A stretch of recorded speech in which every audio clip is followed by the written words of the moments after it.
아무래도 가장 큰 관심을 모았던 게 김건희 여사 특검법 이걸 윤 대통령 면전에서 이재명 대표가 언급을 하겠느냐. 사실 이게 민주당 내에서도 이견이 있었기 때문에 네.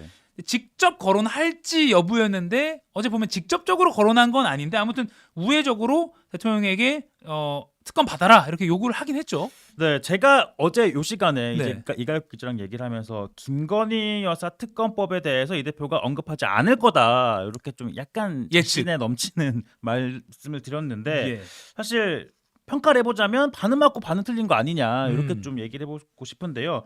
모두 발언에서 나온 이재명 대표 얘기를 직접 한번 들어보시죠. 네, 들어보죠. 최혜병 특검법이나 또 이태원 참사 특별법을 적극적으로 수용해 주실 것을 요청드립니다. 그리고 이번 기회에 국정 운영에 큰 부담이 되고 있는 가족 등 주변 인사들의 여러 의혹들도 정리하고 넘어가시면 좋겠다는 생각입니다. 그러니까 이재명 대표의 워딩을 보면 최혜병 특검, 이태원 참사 특별법 다 구체적인 뭐 법안명이나 키워드들을 언급을 했는데 네. 김건희 여사 특검법이라는 거에 대해서는 직접적으로 언급은 안 했어요. 그러네요. 뭐 어떻게 얘기했냐면 뭐 가족 관련 뭐 의혹 이렇게 표현을 했는데 네. 그러니까 직접적으로 뭐 김건희, 뭐 명품백, 주가 조작, 특검법 뭐 이런 식의 직접적인 단어는 언급하지 않았지만 가족 의혹이라는 말로 이제 대통령을 압박을 한 걸로 보이죠. 네. 윤 대통령은 뭐 특별한 반응 보이지 않았고요. 다만 양측 이제 회담 끝나고 나서 양측의 브리핑을 종합해 보면 비공개 회동에서도 김건희 여사 관련 뭐 가족 의혹 관련 논의 이루어지지는 않았다고 합니다. 네.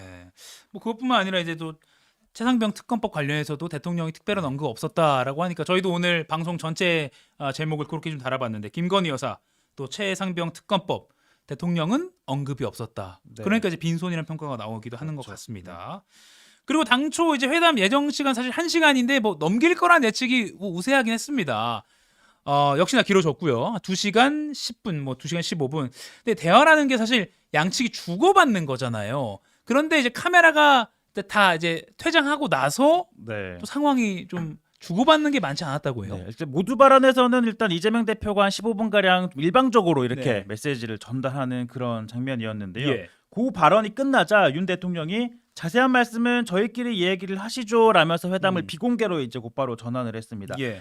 자, 그런데 이 비공개 회담에서는 윤 대통령의 발언 비중이 더 많았다고 합니다. 이제 양측의 입장을 이제 평가를 해봐도 이제 민주당에 따르면 이 천준호 비서실장이 직접 시간을 계산을 해봤다고 합니다. 누가 얼마만큼 얘기를 하는지 이게 비율로 계산을 해보니 85대 15 정도의 비율로 대통령의 발언이 더 많았다고 하고요. 예. 이게 그럼 또 대통령실은 또 어떻게 생각을 하는지 얘기를 들어봐야 되잖아요. 네. 이도훈 홍보수석도 시간을 직접 재보진 않았지만 이미 모두 발언에서 이재명 대표가 여러 의제를 제안을 했기 때문에 그거에 대해서 대통령이 좀 설명을 해줘야 되는 것 아니냐. 그러다 보니 대통령이 좀 더 말은 할 수 있었다라고 했고요. 평가를 하자면 이제 공개 발언에서 이 대표가 작심한 듯 발언한 데 대해서 대통령이 윤석열 대통령이 비공개 회담에서는 조금 더 긴 답변을 내놓으면서 설명하는 자리가 있지 않았느냐 이렇게 평가를 해볼 수 있을 것 같습니다.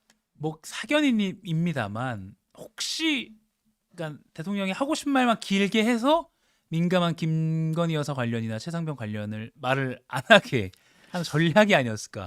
그렇게도 생각해 볼 수 뭐 여러 가지 해석 가능할 것 있을까요? 같습니다. 네. 아무튼 이제 뭐 첫 술에 배부르라 그냥 만난 거 자체도 의미가 있었다라는 평가도 가능하지만 네. 그래도 지금 국회에서 시급하게 뭐 통과돼야 될 법안들 뭐 이런 게 있는 상황이기 때문에 그런 거에 비춰본다면 좀 소득이 없었다 이렇게 정리해도 무리가 아니겠죠? 뭐 앞서 뭐 저희만 그렇게 생각하는 게 예. 아니라 아까 이갈 기자가 오늘 조간 일면 다 보여줬잖아요. 네. 다들 그렇게 모든 언론, 많은 시민들이 국민들이 그렇게 평가를 할 것 같은데 뭐 의제들을 하나 둘씩 좀 짚어보면 아무래도 민주당 입장에서는 총선 공약이기도 했던 전국민 25만 원 이걸 이제 지역사랑 상품권으로 지급을 하자라고 네. 했는데 여기에 대해서 윤석열 대통령 이런 얘기를 했다고 합니다. 뭐 물가, 금리, 재정 상황에 미치는 영향을 고려할 때 어려운 분을 더 효과적으로 지원하는 게 바람직하다라는 뜻을 전했다고 하는데요. 예. 그러니까 선별적으로 지급하자라는 기존의 이제 여당이나 뭐 대통령실의 입장과 크게 다르지 않은 입장인 거고요. 네. 그러면서 관련한 이슈는 여야정 협의체를 가동을 해서 필요한 지원이 뭔지 좀 논의를 한번 해보자. 이렇게 좀 어떻게 보면 윤석열 대통령 입장에서는 좀 더 나아간 제안을 했다라고 평가해 볼 수 있긴 한데 네.